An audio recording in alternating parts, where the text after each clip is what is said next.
what's up everybody? It's Ryan with Inspire the Journey, as if you don't know. So this is chapter 1, episode 2. And today I'm going to be talking about fears. I'm sure everybody that's watching this has had a fear, or many, or a couple, or a bunch in their life. So this is actually something hard for me to talk about, mainly because I've had fears in my life, and 3 of them, specific ones, I've had since I was little, since about elementary school. And I want to stress the importance of speaking your fears to people. Don't keep any parts of it in. Anything that causes you to have a fear whatsoever, anything, you need to talk to at least one person. There's 3 things in my life I've been affected by, 3 fears. Some people I've known over time have known about them, like what they are, like water, heights, and one other one that we'll get to.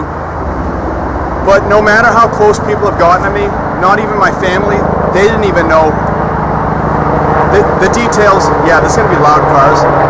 Or actually, that's a helicopter. 1 second. Thanks, buddy. Okay, so like I was saying, 3 things that have affected me, 3 specific fears. First, I want to say, you might be aware of what your fears are. You can't run head on and try to conquer them right away. First, you need to actually observe and remember why you have them. You have to get down to the details, how they started, specifics, not just, oh, I'm scared of water, I almost drowned.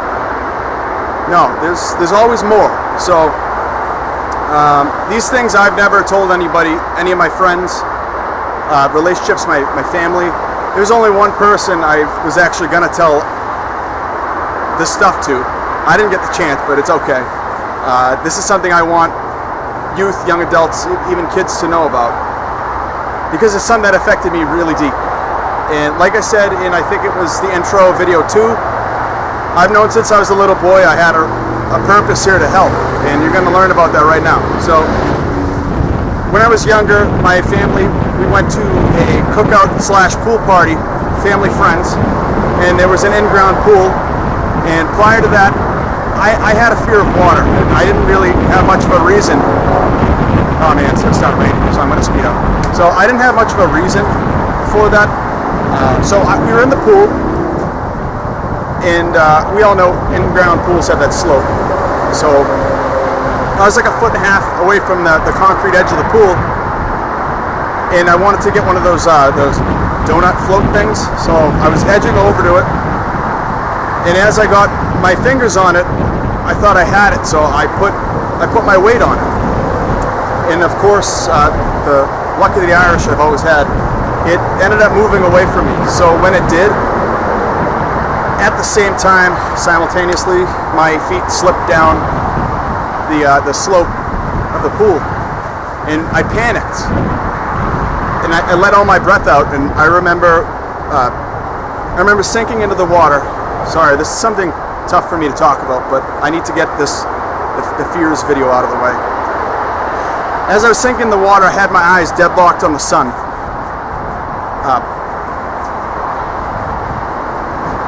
Nature. My eyes were deadlocked on the sun. I was begging God to help me get out of that pool.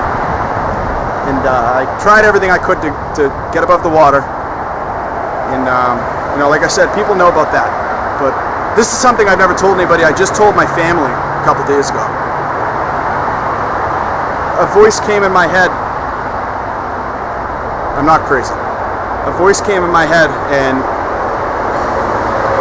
said, it's not your time. You have a purpose. Purpose to help. And right as I heard the word help, that's when I got my fingers on that edge of the pool and I pulled myself up. And for many years I never understood how that happened. And I remember when I pulled myself out of the water, I was screaming bloody murder. Like everybody's looking around like, what? Just the fact that someone could get that traumatized and nobody even knew, and I was surrounded by a lot of people. That's just like, it's horrifying thinking someone could go through something like that and nobody knows. So after that happened, I had a fascination with the sun, because I was staring at the sun the whole time. And I felt like something to do with the sun helped me get out of that water, because I was sinking. So how did I manage to get up like 3 feet and grab that edge? It confused me for a long time. That was around the time in my life where I started really thinking like deep into spiritualism, God, like what happens after you die, this, that. I was young. I was probably in maybe 3rd or 4th grade at the time. Shortly after that is when I was on recess, and I ended up staring at the sun because I had a fascination with trying to understand how I was able to get out of that pool, and all it really did for me at the time was just destroy my eyes. So I ended up learning real quick, staring at the sun is bad. And now at 27, I understand, sun gazing is a thing. And came to the realization I've always had a fascination with the sun, the stars, constellations, and I have my entire life. So, okay, so that's fear number 1, my fear of water. And knowing deep down inside of me I had a purpose to help. It was never specified to me up until recently in my life. And I thank God every day that that's it's defined in writing in my soul for what I'm supposed to do. So fear number 2 is more of an irrational fear. Yeah, I'm not good at talking, so I might screw up some words. I'm all off my mind, no notes. So it was probably only 2-3 years after that pool incident when I started having the same reoccurring nightmares. Looking back at it, maybe they were more so dreams, where I'd be falling, and I'd be falling and falling, and right before I'd wake up, I'd hear, you have to fall before you rise. So that left a thought in my subconscious that I had to be fearful of heights. That stayed with me forever. Yeah, it didn't really make any sense until I realized quite recently, over the last couple of years of my life, I didn't have to be afraid of a physical fall. That fall was actually signifying my life path at an early age, and then like middle school, high school, I went real low, and even for a long time after high school, and that was my fall.